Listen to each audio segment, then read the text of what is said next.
Okay. Yeah! తాండ్రు Srinivas గారు good evening sir. So ఏంటి sir ఇది ఎలా చూడొచ్చంటారు? ఇక్కడేమో బీఆర్ఎస్ ఏముంటుంది, మాకు పార్టీ కంటే కుటుంబం పెద్ద గొప్పదేం కాదు.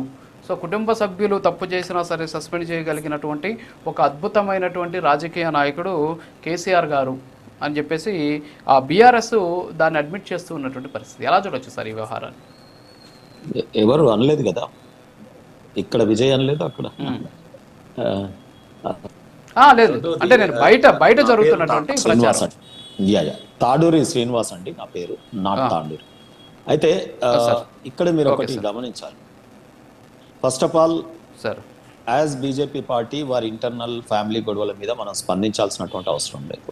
బట్ ఆ పార్టీ పూర్వ ఒక అందులో ఉన్నటువంటి నాయకుడిగా, ఆ పార్టీ సెక్రటరీగా పనిచేశాను, ఆ ప్రభుత్వంలో చైర్మన్గా పనిచేశాను. కాబట్టి నేను ఆ పార్టీ ఈ అవినీతి కంపులో కూరుకుపోయినప్పుడు బయటికి వెళ్తూ అన్న మాట ఏంటంటే, తెలంగాణలో వారు వేసుకున్నటువంటి ఏదైతే తెలంగాణ ద్రోహులని వేరే పార్టీల నుంచి చేర్చుకొని వారిని అందలం ఎక్కించి మంత్రి పదవులు ఈ రకంగా ఫిరాయింపులని ప్రోత్సహించినారు. ఈ నేటు ఫిరాయిస్తున్నటువంటి ఫిరాయింపులే రేపు ఫిరంగులై వెళ్తాయి వారి మీదకి అన్నాను. ఎవరెవరినైతే వారు తీసుకొచ్చి మంత్రి పదవులు ఇచ్చుకున్నాడో, వేరే పార్టీలకు వెళ్ళి అందలం ఎక్కించుకున్నాడో వాళ్ళందరూ కూడా ఈయనకు మళ్ళీ వెన్నుపోటు పెట్టి ఫిరంగుల్లాగానే పేలిపోయినాయి. అవి మళ్ళీ కాంగ్రెస్ పార్టీకి చేరినాయి. రెండో విషయం నేను అన్నది ఏంటంటే, ఈ ప్లాస్టర్ ఆఫ్ ప్యారిస్ తో మెరుగులు దిద్దుకుంటున్నారు ఈ తెలంగాణ భవన్ని. ఈ పెచ్చులు ఎన్నడైనా ఊడిపోతాయి అని చెప్పినాం. కొత్తగా వచ్చిన వాళ్ళందరూ కూడా ఆ రకంగా ద్రోహం చేసి వెంటనే కూలిపోయింది. కానీ మాలాంటి ఉద్యమకారులందరం కూడా మేము బయటికి వెళ్ళేటప్పుడు కూడా నేను ఒక స్టేట్మెంట్ అన్నాను, పునాది రాళ్ళు కూడా కదిలిపోతా ఉన్నాయి. నేను ఇది ఎందుకు సంబోధించిన అంటే, తెలంగాణ భవన్ నిర్మాణం అప్పుడు దోమలు గర్వంగా, ఇది గర్వంగా నీళ్లు కొట్టో ఇసుక మోసో అక్కడ పడుకోనో అటుకులు బుక్కో కేసీఆర్ గారు మాట్లాడినట్టే అటుకులు బుక్కు యంత్రాలు కట్టుకోను ఆయన తాయితలు కట్టి మమ్మల్ని నన్నైతే ములుగు అడుగులోకి ఇన్ఛార్జ్ పడుతుంది. సో ఈ రకంగా చేసినటువంటి పని చేసిన వాళ్ళందరం కూడా విడిపోయి వెళ్ళిపోతా ఉన్నాం ఒక్కొక్కరుగా. తెలంగాణ భవన్ యొక్క పునాది రాళ్ళు కూడా కదిలిపోతున్నాయి అని చెప్పాను.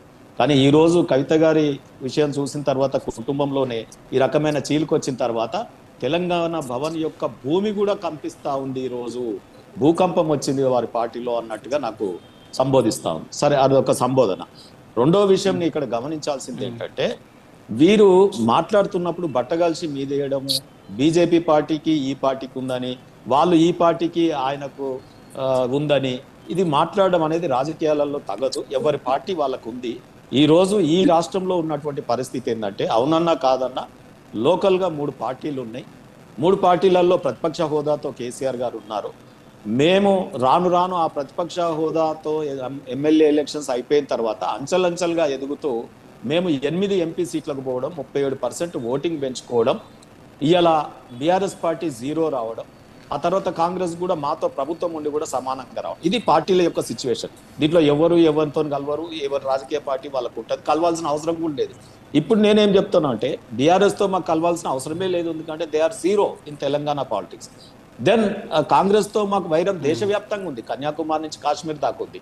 సో ఈ రకమైన ఈ మాటలు ఉట్టిగానే మనకు టైం దొరికింది కదా, మనకు మైకులు దొరికినాయి కదా, మనకు టీవీ ఛానళ్ళు దొరికినాయి కదా, పార్టీల ప్రకారం ఈ పార్టీకి ఆ పార్టీ అనుడు, ఆ పార్టీకి ఈ పార్టీ అనుడు, నేను ఎవరిని అనట్లేదండి.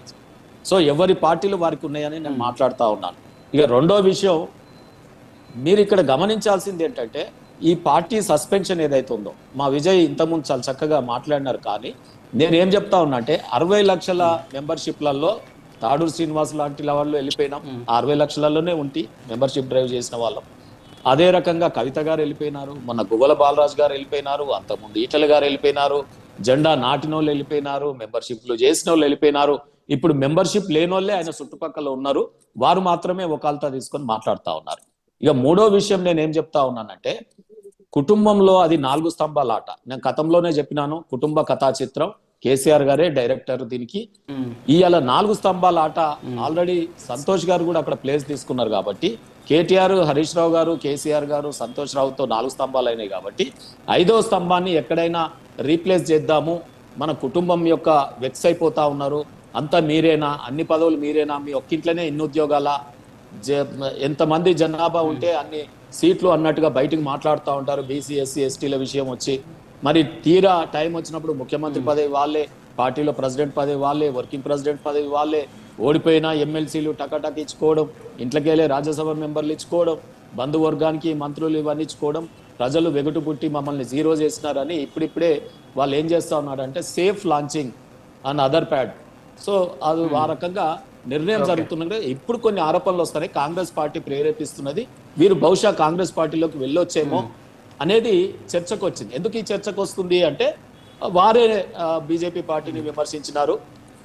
కొంతమేరకు రేవంత్ రెడ్డి గారు కొన్ని విషయాలు తీసుకున్నప్పుడు వీళ్ళు ఏది దివాళీ లాగా చేసుకోవడం, రంగులు చల్లుకోవడం చేసినారు. కాబట్టి కొంత అక్కడ జరుగుతూ ఉన్నట్టుగా ఈ రోజు పిసిసి ప్రెసిడెంట్ సాక్షాత్తుగా వారు ఏమన్నారంటే కవిత గారి సస్పెన్షన్ ని మాకేం అవసరం, ఇప్పుడు మాకు అటువంటి అవసరం లేదు అంటే, ఇప్పుడు అవసరం లేదు అంటే ఫ్యూచర్ లో ఉన్నట్ట. సో రెండోది ఏంటంటే ఇక్కడ మనం గమనించాల్సింది ఏంటంటే ఈ రోజు తెలంగాణ ప్రజలకు కావాల్సింది ఈ కుటుంబం యొక్క షో అవసరమే లేదు, దీనికి ఇంత పెద్ద ప్రాచుర్యం కూడా కల్పించాల్సినటువంటి అవసరం లేదు. వారే ఆ కుటుంబంలో నలుగురు ఒక్కటే. సో ఈ రోజు వారు అనుకొని మాత్రమే ఒక్కొక్కరిని కేసీఆర్ గారు మెల్లిగా వారిని అన్ని విధాలుగా అన్ని రాజకీయ పార్టీలలో చేస్తున్నారు. తస్మాత్ జాగ్రత్త, అన్ని రాజకీయ పార్టీలు కూడా, వీళ్ళు అన్ని రాజకీయ పార్టీలలో ఆల్రెడీ కోవట్ల రూపంలో ఉన్నారు. ఇప్పుడు నేరుగా వచ్చేసి రేపు తెలంగాణ రాజకీయ వ్యవస్థను కనుక ఈ కుటుంబం ఇన్వాల్వ్ అయి ఉంటే ఎప్పుడైనా ఇది చాలా అనారోగ్యమైనటువంటి పరిస్థితి రాజకీయాలలో తెలంగాణకి అని మాత్రం నేను ఒక తెలంగాణ వాదిగా, తెలంగాణ బిడ్డగా మాత్రం చెప్పగలుగుతాను. దగ్గరుండి చూశాను కాబట్టి అనేక విషయాలు సరే ఉన్నాయి, కానీ మేము మనసులో చంపుకొని నోటితో కొన్ని మాత్రమే ఒక గౌరవంతో మాట్లాడే ప్రయత్నం చేస్తా ఉన్నాం.